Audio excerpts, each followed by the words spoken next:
মুআজ্জাজ মুহতারাম, সম্মানিত মুসল্লিয়ান কিরাম, আল্লাহ তাআলার দরবারে আমরা অসংখ্য গণিত শুকরিয়া আদায় করি যে আল্লাহ তাআলা আমাদেরকে পবিত্র রমাদান মাসের প্রথম জুমায় সুস্থতার সাথে হাজির হওয়ার সুযোগ দিয়েছে। আওয়াজ দিয়ে বলে আলহামদুলিল্লাহ। আওয়াজ, রোজা তো সকালের নাস্তা তো হয় নাই, চা খাওয়া হয় নাই, অনেক কিছু হয় নাই, পানটা পর্যন্ত খাওয়া হয় নাই। যারা পান খায়, আবার বিড়ি সিগারেট যারা খায়, এটা না খাইলেও তো চলে না, এটাও খাওয়া হয়নি। তারপরেও মুমিন তাকওয়ার একটা শক্তি আছে, সেই শক্তির কারণে না খাইয়াও মুমিনের ইমানি শক্তি বেড়ে যায়। সুবহানাল্লাহ। রোজা রেখে বদরের যুদ্ধ হয়েছে না? তাহলে বদরের যুদ্ধ, যুদ্ধ মানে তো যুদ্ধ, ফেস টু ফেস যুদ্ধ। মক্কায় রাসূল যুদ্ধের সম্মুখীন এভাবে হন নাই, মদিনায় এসে 1 বছরও হন নাই, পরের বছর ফেস টু ফেস যুদ্ধের নির্দেশ, তাও রোজা। তাহলে শক্তি আসলো কিভাবে? ইমানি শক্তি, তাকওয়ার শক্তি। এই জন্য আল্লাহ তাআলা আমাদেরকে প্রথম জুমায় রমাদানের আসার সুযোগ দিয়েছেন। আরেকটু আওয়াজ দিয়ে আল্লাহ শুকরিয়া আদায় করি আলহামদুলিল্লাহ। আলহামদুলিল্লাহ। বোঝা গেল খাওয়া না খাইলেও ইমানের একটা শক্তি আছে। আল্লাহ আমাদের রোজাগুলি কবুল করুক বলি আমিন। রমাদান তো প্রতি বছরই আসে। কেউ কেউ 70 বছর পর্যন্ত রোজা পেয়েছে, যাদের বয়স 70। তো যদি তিনি 12 বছর 14 বছর থেকে রোজা রাখা শুরু করে দেন, তাহলে 50-এর উপরে বছর তিনি রোজা রেখেছেন, রোজা পেয়েছেন, 60 বছর রোজা পেয়েছেন। তো বছরের পর বছর রোজা আসছে, রোজা আমরা রাখছি। কিন্তু রমাদান আমাদেরকে কি কি পয়গাম দিয়ে যায়, কি কি বার্তা দিয়ে যায়, কি কি মেসেজ দিয়ে যায়, এটা একটু পর্যালোচনা করা লাগবে না? না শুধু রোজা আসবে, থাকবো, খাবো, শেষ হয়ে গেল, এটা তো সার্থক রোজা হয় না। এই জন্য আমরা আলোচনা করতে চাই মাহে রমাদানের পয়গাম। বিষয় হলো কি? মাহে রমাদানের পয়গাম। এই বিষয়ে আমরা আলোচনা, প্রায় 15টি পয়গাম। 2 নম্বর ছিল 183 নম্বর আয়াতে আল্লাহ তাআলা এই মেসেজটা দিয়েছে। রোজার প্রথম যে টার্গেট, তাকওয়া, এই কথা আল্লাহ জানিয়ে দিয়েছে। আল্লাহ বলেন, ইয়া আইয়ুহাল্লাযীনা আমানু কুতিবা আলাইকুমুস সিয়াম কামা কুতিবা আলাল্লাযীনা মিন ক্বাবলিকুম লাআল্লাকুম তাত্তাকুন। মুমিনদেরকে ডাক দিয়ে আল্লাহ বলেন, হে মুমিনেরা, কুতিবা আলাইকুমুস সিয়াম, তোমাদের উপরে সিয়ামটাকে লিখে দেওয়া হলো। কুতিবা অর্থ কি? কাতাবা মানে কিন্তু লেখা, আমরা অর্থ করি ফরজ করে দেওয়া হলো। আল্লাহ তাআলা কুতিবা বলেছেন, ফুরিজা বলেন নাই।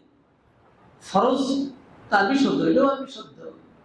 ফুরিজা আলাইকুমুস সিয়াম এটা বলে না বলে কুতিবা আলাইকুমুস সিয়াম বলেছে।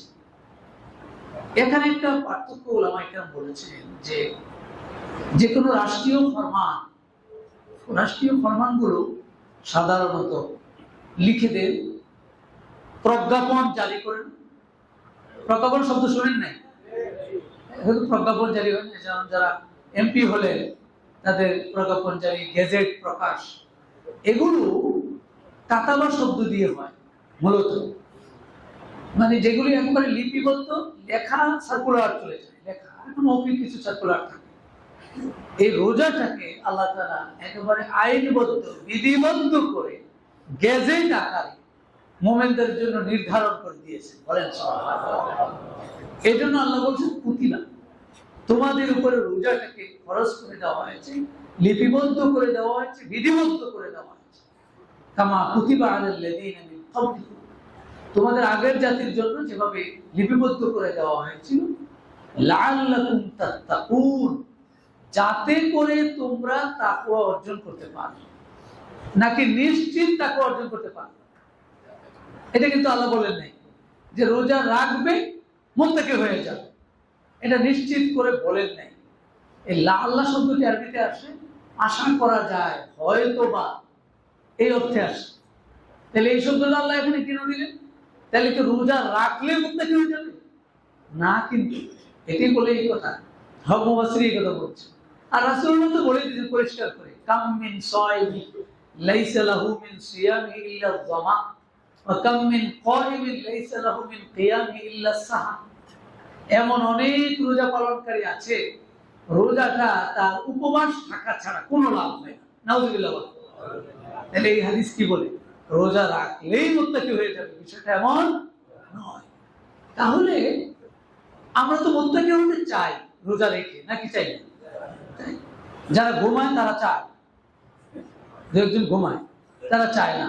আল্লাহ ঘুম থেকে জাগার তৌফিক দান করুক বলে আমিন। এজন্য লাআল্লাকুম তাত্তাকুন আল্লাহ বলেছে আশা করা যায় তোমরা তাকওয়া অর্জন করতে পারবে। আমরা আশা করছি এবং আমরা হৃদয়ে লালন করছি যে আমরা এই রমাদানের মাধ্যমে তাকওয়া অর্জন করব ইনশাআল্লাহ। ইনশাআল্লাহ। এখন তাকওয়াটা কি? তাকওয়াটা একটু জানলে আমার রোজার মাধ্যমে এটা হচ্ছে কিনা, বাকি সময়টা আমার জীবনের পদে পদে আমি এটা অর্জন করতে পারছি কিনা, এটা একটু আমার পর্যালোচনা। তাকওয়া শব্দটি আপনারা জানেন, কোরআনের শব্দ এবং হাদিসে এটা আছে। ওয়াও কফ ইয়া, তিনটা অক্ষর থেকে এসেছে। ওয়াও কফ ইয়া, এই তিনটা অক্ষর থেকে তাকওয়া শব্দ এসেছে। ওয়াও কফ ইয়া এই তিন অক্ষরের আরবিতে অর্থ হলো ফরতুস সিয়ানা। তাফসীর বাইজাবিতে এই অর্থটা লেখা আছে। ফরতুস সিয়ানা মানে হলো অতিরিক্ত সতর্ক থাকা। জীবনে অতিরিক্ত সতর্ক। অনেক মানুষ আছে খুব সতর্ক, যে কোনো ক্ষেত্রে সতর্ক, এটা তাকওয়ার লক্ষণ। এখন দ্বীনি ক্ষেত্রে, দুনিয়াবী ক্ষেত্রে, সকল ক্ষেত্রে যদি সে সতর্ক থাকে যে এটা আমার মালিকের অনুমোদিত কিনা, এই সতর্কতার মানে হলো মালিককে, আমাদের মালিককে, প্রধানমন্ত্রী নাকি? আমাদের মালিক হলো আল্লাহ।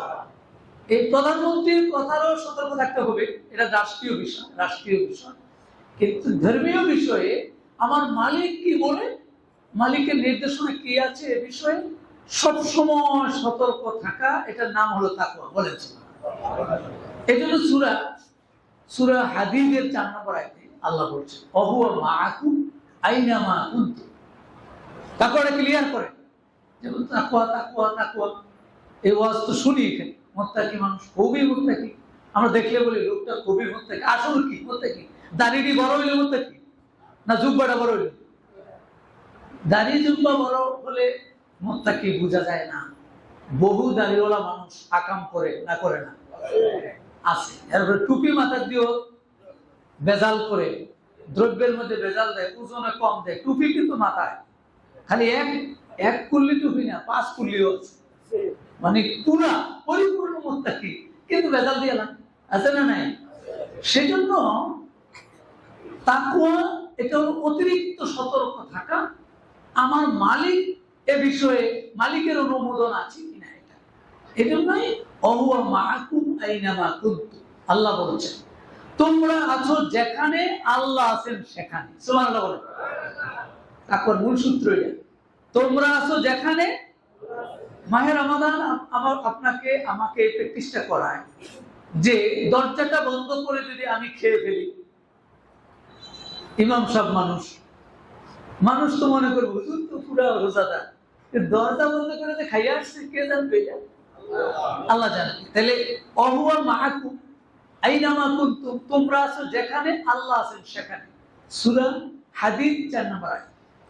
তো এই যে অনুভূতিটা তৈরি করে দিল রোজা এসে, যে দরজা বন্ধ করে আমি খাই না, পানির নিচে ডুব দিয়ে আমি খাই না, কোনোভাবে আমি খাই না, আমার বৈধ স্ত্রী আছেন ব্যবহার করি না, কেউ দেখবে না, কিন্তু না, এই যে করি না, এই যে ভয়টা পাই একজনের, তিনি তো আমাকে দেখেন, তিনি তো আমার সাথে আছেন। কোরআন বলছে তিনি আমার সাথে আছেন, অর্থাৎ তিনি অবজার্ভ করেন সবসময় আমাকে।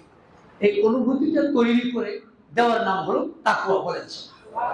তাহলে রোজা এসে আমাকে এটা এই কথাটা শিখিয়ে দেয়। আমি যখন পরিমাপ করি, দ্রব্য পরিমাপ করি, তখন ক্রেতা আমাকে দেখে নাই, ক্রেতা অন্য কাজে ব্যস্ত, হয়তো খেয়াল করে নাই, ভেজাল দিয়ে ফেলছে। তাহলে কে দেখে?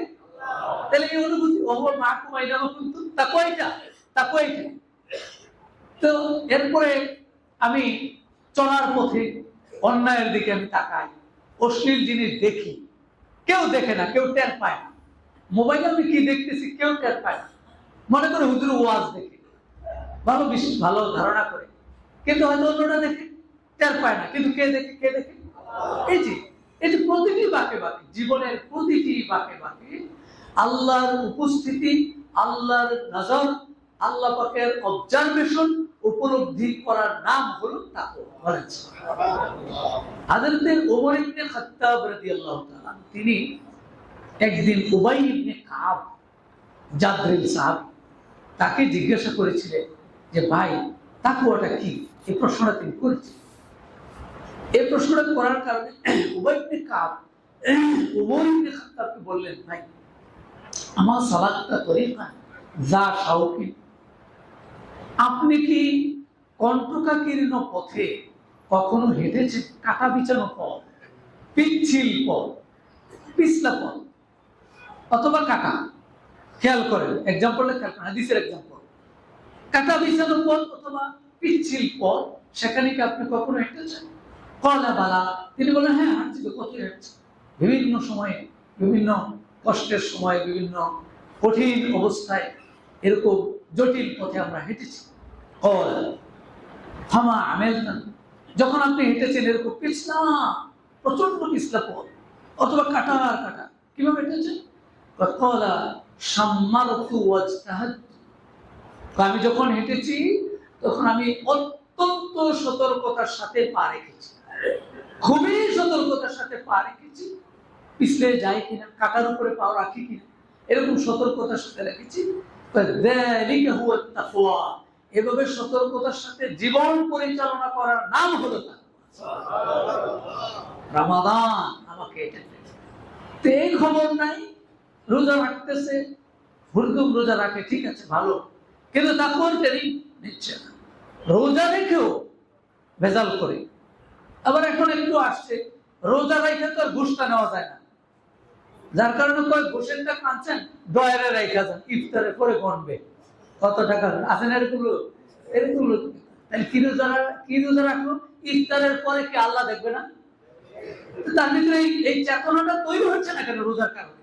রোজা তো রাখতেছে, রোজা রাখে, এরপরও সেটা বুঝে না যে ঘুষের টাকা লওয়া, সুদের টাকা লওয়া তো হারাম, আমার মালিক হারাম করছে। এই মালিক তো রোজাটা ফরজ করেছেন, এই জন্য আমার নানা অফার আসবে, নানা কথা আসবে, নানা বিভিন্ন দিক থেকে আমাকে বিভিন্ন অফার দেওয়া হবে মালিকের বিরুদ্ধে, মালিকের বিরোধিতা, মালিক যেটা পছন্দ করে না সেটা যদি আমি করি, তাহলে রোজা কেন? লাআল্লাকুম তাত্তাকুন হলো না। এই জন্য আল্লাহ লাআল্লাকুম বলছে, বহু মানুষ রোজা রাখবে কিন্তু তাকওয়া হবে না। আশা করা যায় তাকওয়া হতে পারে। হযরত আলী রাদিয়াল্লাহু তাআলা আরো ক্লিয়ার করেছেন।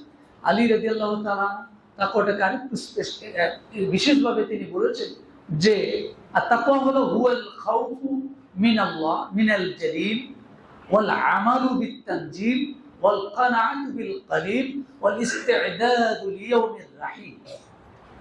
আলী রাদিয়াল্লাহু তাআলা চারটা বিষয়ের সমন্বয়ে তাকওয়া বলেছে। তাকওয়া চারটা বিষয়ের সমন্বয়। এখানে কিন্তু দাড়ি, টুপি, জুব্বা কোনোটার কথাই নাই। খেয়াল করেন যে তাকওয়াটাতে কি? আল খাউফু মিনাল জালিল, আল্লাহকে ভয় করা। তাকওয়া অর্থ কি? আল্লাহকে ভয় করা। আল আমালু বিত-তানজিল, আল্লাহর নাজিল করা কিতাবটাকে মেনে চলা। দেখছেন মুত্তাকি যে কইলে আমরা ঠেলা দিয়া, আল্লাহ যা বলেছেন সেগুলি মেনে চলা, এটা না বলে তাকওয়া। আর ওয়াল কানাআতু বিল কলিল, অল্পে তুষ্ট থাকা। সুবহানাল্লাহ কয় না? অল্পে তুষ্ট থাকা, এটা হলো বড় মুত্তাকির পরিচয়। বহু মুত্তাকি আমরা বলি কিন্তু অল্পে তুষ্ট না, যা দেয় তাই, হালাল হারামও দেখার টাইম নেই, সব পকেটে লয়ে নেয়, আছে না নাই? এরকম কানাআতু বিল কলিল, এটা মুত্তাকির বড় লক্ষণ। আর ওয়াল ইসতি'দাদু লিয়াউমির রাহিম, আর সফরের দিনের জন্য প্রস্তুত থাকা। সুবহানাল্লাহ। সফরের দিন কোনটা? কোন সফর? পৃথিবী থেকে যাওয়ার একটা সফর, তাই না? সবাই তো আমরা যাব। 100 বছর পরে এখানে কে কে থাকবে একটু হাত উঠান। 100 বছর পরে সামনে, হ্যাঁ, এই যা আছে একজনও থাকবে না। তাহলে দুনিয়ায় কি হবে? কে আসবে? অন্য মানুষ আসবে? এভাবেই তো দুনিয়াটা চলছে, তাই না? 100 বছর পরে আমরা কেউ থাকবো না, সম্ভাবনা নাই। কারণ যার এখন ধরে 30 বছর, তাহলে হ্যাঁ থাকা লাগবে 130 বছর। বাসিন্দা মানুষ দুনিয়া এখন আছে নাই তো, তাই না? সুতরাং কেউ আমরা থাকবো। তাহলে এই যে আমরা চলে যাব, আরেকটা জায়গায় যাব, সফরের জন্য রেডি থাকা। একজন মুত্তাকির বড় পরিচয়, সে রেডি, সব সময় রেডি। মালিক যখন ডাক দিবে তখনই যাব। আমরা কি রেডি আছি? সবাই রেডি? কালকে যদি যাওয়া লাগে, ডরে কয় না, ভয় পাইতে যদি কালকে চলে যেতে হবে। শুনেন, ভয় রাখা যাবে না। আল্লাহ যখন ডাক দিবে, এটা নাম তাকওয়া। এটা নাম, আপনি হয়তো 50 বছর বাঁচবেন, আল্লাহ তাআলা বাঁচাবেন, আমাদেরকে বাঁচাবেন, বাঁচতে চাইও আমরা, ঠিক আছে, কিন্তু রেডি থাকার কথা বলা হচ্ছে। হযরত আলী রাদিয়াল্লাহু তাআলা বলেছেন, মুত্তাকির বড় পরিচয় হলো সে সবসময় রেডি, সবসময় রেডি। মালিক যখন ডাক দিবে, এরকম যদি একটা লোক রেডি থাকে, সে কিন্তু আর গুনাহ করতে পারে না, কারণ সে তো রেডি। সে জানে মালিক যে কোনো সময় আমাকে ডাক দিতে পারে। এটা নাম হলো তাকওয়া। এভাবে আপনি তাকওয়ার যে সাইডগুলো আমরা বললাম, আল্লাহকে ভয় করে চলা, সতর্কতার সাথে জীবন যাপন করা, জীবনের প্রতিটি ক্ষেত্রে অন্যায় যত অফার আসবে সব অফার আল্লাহর ভয়ে, আল্লাহর উপস্থিতির ভয়টা করে পরিহার করে চলা, এটার নাম হলো তাকওয়া। মাহে রমাদান আপনাকে আমাকে এই ট্রেনিংটা দিয়ে যায়, বলেন সুবহানাল্লাহ। তাহলে এই ট্রেনিং রমজানের 30 দিন চলবে, বাকি 11 মাস চলবে না। বাকি 11 মাস জীবনে যতদিন আল্লাহ রাখেন সেই ট্রেনিংটাই চলতে হবে। রমাদানের দ্বিতীয় পয়গাম হলো সবর। দ্বিতীয় পয়গাম কি? সবর। সবর মানে কি? গত জুমা আমরা কিছুটা কথা বলেছিলাম। সবর মানে হলো ধৈর্য। সবরের বাংলা হলো ধৈর্য। আল্লামা মুফতি আমিনুল ইহসান রাহিমাহুল্লাহ তিনি সবরের একটা সংজ্ঞা বলেছেন, হুয়া তারকুশ শাকওয়া মিন আলামিল বালওয়া লিগাইরিল্লাহ। ছোট্ট করে বলেছেন, সবর হলো আল্লাহ ছাড়া অন্য কারো কাছে বিপদ আপদের অভিযোগ না বলা, পরিহার করা। আল্লাহ ছাড়া বলছে কেন? আল্লাহর কাছে যদি আমার বিপদের কথা, আমার অভাব অভিযোগের কথা বলি, এটা কি সবর হবে বা সবরের পরিপন্থী হবে? এটা তিনি বলেন না, এটা সবরের পরিপন্থী না। কারণ সমাধান তো কে করবে? আল্লাহ। কিন্তু মানুষের কাছে, এটা বলা হচ্ছে যে মানুষের কাছে এই জাতীয় নিজের অভাব অভিযোগ অনটন এগুলি দুঃখ যাতনার কথা না বলে ধৈর্য ধরা, অর্থাৎ সহ্য করে নেওয়া, এটা হলো সবর। অনেক বিপদে আছে, মানুষের কাছে বললে মানুষ হয়তো সাময়িক কিছু সমাধান, সামান্য কিছু করতে পারে। আর ধৈর্য ধরে যদি আল্লাহর কাছে বলে ফেলি, তাহলে আল্লাহ সমাধান করতে পারবে, এটা সবর। এখন সামান্যতম বিপদে যে ব্যক্তি ধৈর্য হারা হয়ে যায়, তাহলে বোঝা যায় তার সবর এখনো আসে নাই। কারণ আল্লাহ তাআলা সবর যাচাইয়ের জন্য মাঝে মাঝে আমাদেরকে পরীক্ষা করেন, না করেন না? কোরআনে আল্লাহ বলেছেন, সূরা বাকারা 155-157 وَلَنَبْلُوَنَّكُمْ بِشَيْءٍ مِّنَ الْخَوْفِ وَالْجُوعِ وَنَقْصٍ مِّنَ الْأَمْوَالِ وَالْأَنفُسِ وَالثَّمَرَاتِ وَبَشِّرِ الصَّابِرِينَ। আল্লাহ বলেন, বান্দারা, আমি তোমাদেরকে বিভিন্ন বিষয় দ্বারা পরীক্ষা করে থাকি। মাঝে মাঝে তোমাদের সবর আছে কিনা এটা টেস্ট করার জন্য পরীক্ষা করি। মাঝে মাঝে তোমাদেরকে খাউফ দান করি, ভয় দেই। মাঝে মাঝে ক্ষুধা দেই। মাঝে মাঝে সম্পদ কমাইয়া দেই, হঠাৎ বেড়ে যায় আবার সম্পদ কমে যায়। এবং তোমার জানের উপরেও অনেক সময় বিপদ এসে যায়।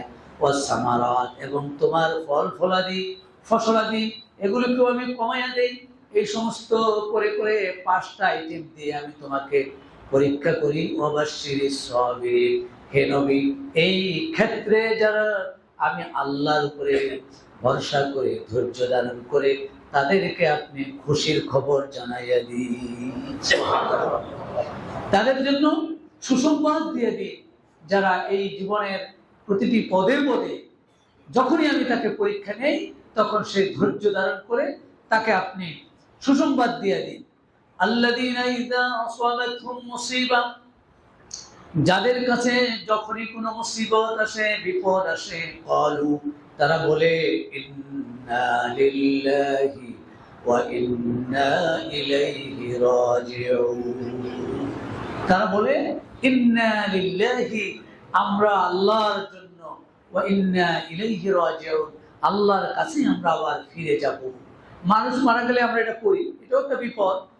একটা মানুষ মারা গেলে এটা বিপদ। সৌদি আরবে নাকি আলহামদুলিল্লাহ কয়, তারা আলহামদুলিল্লাহ কয়, একজন মারা গেলে আলহামদুলিল্লাহ। এখন এই মারা গেলে আমরা এই দোয়াটা করি। আয়াতে কিন্তু শুধু মারা যাওয়ার কথা বলা হয়নি, কমন রাখছে আল্লাহ তাআলা।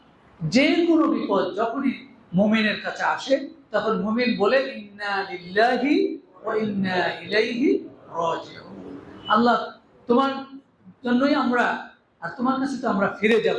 এই বিপদ তুমি দিয়েছো, তুমি আবার এই বিপদ নিতে পারো। উলাইকা আলাইহিম সালাওয়াতুম মির রাব্বিহিম ওয়া রাহমা, আর এই সমস্ত লোক যারা বিপদে আপদে ধৈর্য ধারণ করে তাদের উপরে রহমত নাজিল হয় এবং তারাই আসল হিদায়াতের অনুসারী। সুবহানাল্লাহ। তাইলে রমাদান এসে আমাদেরকে সবচেয়ে বড় মেসেজ দেয়, জীবনের প্রতিটি ক্ষেত্রে ধৈর্য ধারণ করতে হবে। পারবো কি ইনশাআল্লাহ? প্রতি ক্ষেত্রে ধৈর্য, এই ধৈর্য এত বড় একটি নিয়ামত, যে ব্যক্তি ধৈর্য ধারণ করবে জান্নাতে আল্লাহ তাআলা তার জন্য বিশেষ একটি কামরার ব্যবস্থা করবেন। সুবহানাল্লাহ। উলাইকা ইউজাউনাল গুরফাতা বিমা সাবারু ওয়া ইউলাক্কাউনা ফিহা তাহিয়াতান ওয়া সালামা খালিদিনা ফিহা হাসুনাত মুস্তাকাররান ওয়া মুকামা। সূরা ফুরকানে আল্লাহ বলেন, ওই সমস্ত লোক যারা জীবনের প্রতিটি পদে পদে ধৈর্য ধারণ করেছে তাদেরকে জান্নাতে আল্লাহর ফেরেশতারা এসে স্বাগত শুভেচ্ছা জানিয়ে অভিনন্দন জানিয়ে জান্নাতে নিয়ে যাবে। সুবহানাল্লাহ। একমাত্র বিমা সাবারু, তারা ধৈর্য ধরেছে, জীবনের প্রতিটি ক্ষেত্রে ধৈর্য ধরেছে, আর এই ধৈর্যের কারণে তাদেরকে গার্ড অফ অনার দিয়ে ফেরেশতারা জান্নাতে নিয়ে যাবে। সুবহানাল্লাহ। সূরা ফুরকানে আছে এটা, এই আয়াতটা সূরা ফুরকান 75-76 নম্বর আয়াত। তাহলে ধৈর্যের মহা বিনিময়, মহা পুরস্কার হলো জান্নাতে ফেরেশতারা গার্ড অফ অনার দিয়ে যায়, তাই না? গার্ড অফ অনার যারা রাষ্ট্রীয় দায়িত্ব পায় তাদেরকে গার্ড অফ অনার দেয় না? আবার দায়িত্ব চলে গেলে লাগেজ নেওয়ার লোক নাই, তাই না? এটা দুনিয়ায়। ওয়াসিকাল্লাযীনা কাফারু ইলা জাহান্নামা সুমারা, আবার ওয়াসিকাল্লাযীনা তাকাউ ইলাল জান্নাতি যুমারা। কোরআন শরীফে আল্লাহ বলছেন যারা তাকওয়া অবলম্বন করে তাদেরকে ফেরেশতারা গার্ড অফ অনার দিয়ে জান্নাতে নিয়ে যাবে। সুবহানাল্লাহ। তাহলে গার্ড অফ অনার দিয়ে জান্নাতে নিয়ে যাবে এই ফেরেশতারা, এটা হলো কাদের জন্য? বিমা সাবারু, তারা ধৈর্য ধারণ করেছে। পারবো আমরা ইনশাআল্লাহ? মাহে রমাদান আমাকে এটা বলে যায়। রমাদান, রাসূলুল্লাহ বলছেন রমাদান হলো শাহরুস সবর, আর সবরু সওয়াবুহু আল জান্নাহ। রমাদান হলো ধৈর্যের মাস, আর ধৈর্যের বিনিময়ে জান্নাত ছাড়া আর কিছু হতে পারে না। তাইলে এই ধৈর্যটা আমরা এখন ধরি।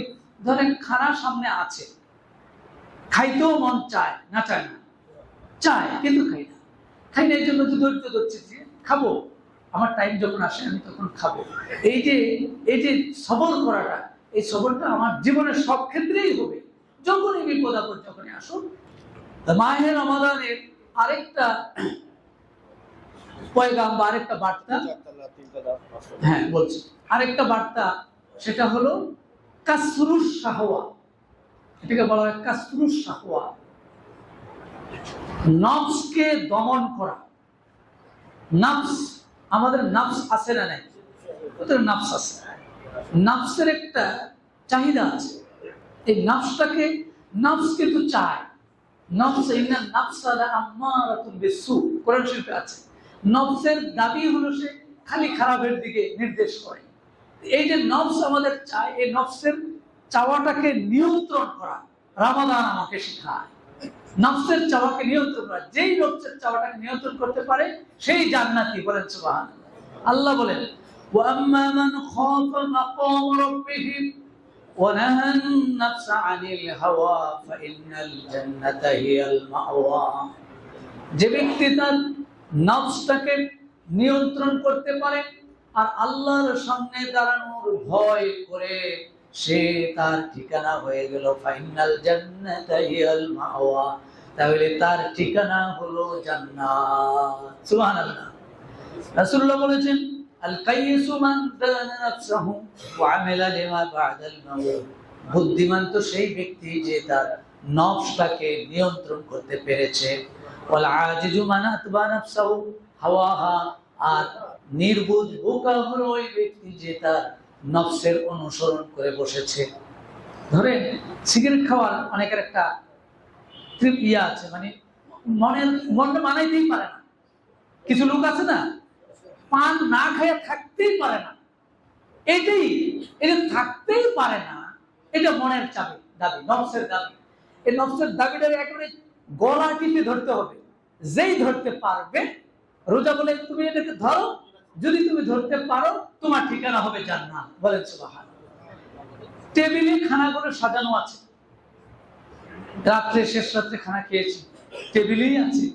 এই টেবিলের পাশ দিয়ে কতবার আসা যাওয়া হলো, কিন্তু আমরা খাচ্ছি না। নফসটা কিন্তু, নফসের চাহিদা আছে, বৈধ স্ত্রী আছে, নফসেরও চাহিদা আছে, কিন্তু সেই চাহিদাটাকে আমরা দমন করি। এটা মাহে রমাদানের বড় মেসেজ। জীবনের প্রতিটি পদে পদে যত ধরনের খারাপের অফার আসবে, নির্দেশ আসবে, চাহিদা আসবে, নফসটাও চায়। টাকা পাইলে কে না চায়? 400 কোটি টাকা যদি দিয়ে দেয় আমারে আপনারে, 400 কোটি টাকা, তাহলে তো আর কি এই মন মানানো যায়? এত টাকার অফার, এই মন আর মানানো যায় না। এই যে মানানো যায় না, রাসূলুল্লাহ বলেছেন তুমি পৃথিবীর সেরা বোকা, নির্বুঝ জাহেল। বলেন নাউজুবিল্লাহ। আর ওয়াল কাইয়িসু মান দানা নাফসাহু, মনটা চাচ্ছে, মনটাকে নিয়ন্ত্রণ করতে পারে, রাসূলুল্লাহ বলেন সেই হলো সেরা বুদ্ধিমান। বলেন সুবহানাল্লাহ। এই জন্য মাহে রমাদান আমাদেরকে, আমরা 15টা মেসেজ বলার চেষ্টা করব, মাত্র 3টা বললাম। একটা মেসেজ হলো যে তাকওয়া, আমার জীবনের প্রতিটি পদে পদে আল্লাহকে ভয় করে আমি চলবো। রমাদান আমাকে এই মেসেজ দেয়, আমার রমাদান আমাকে মেসেজ দেয় জীবনের প্রতিটি ক্ষেত্রে আমি সবর ইখতিয়ার করব। সবর ছাড়া উপায় নেই। ইন্নামা ইউওয়াফাস সাবিরুনা আজরাহুম বিগাইরি হিসাব। সূরা জুমারে আল্লাহ বলছেন, যেই সবর ইখতিয়ার করবে তার বেহিসাব আমি তাকে প্রতিদান দেব। সুবহানাল্লাহ। রোজার যেমন বেহিসাব প্রতিদান, সবরেরও বেহিসাব প্রতিদান। আর তৃতীয় মেসেজ হলো কাসরুশ শাহওয়া, নিজের নফসের ডিমান্ডটাকে, দাবিটাকে, অন্যায় আবদারকে দমন করে রাখা। যত অন্যায় আবদার আসবে আমার চোখের সামনে, জীবন যাবে কিন্তু অন্যায় আবদার গ্রহণ করা যাবে না। এরকম মানুষ নাই? জীবন দিয়ে দেয় না, আমি এটা করতে পারবো, আমি এটা করবো, এটা আমি করবো না। এটা হলো আল কাইয়িস। রাসূলুল্লাহর ভাষা সে হলো কাইয়িস, বুদ্ধিমান। আল্লাহ তাআলা মাহে রমাদানের এই মেসেজগুলো, এই পয়গামগুলো, এই বার্তাগুলো আমাদের জীবনে সবসময় প্রতিপালন করার তৌফিক দান করুন। আমিন।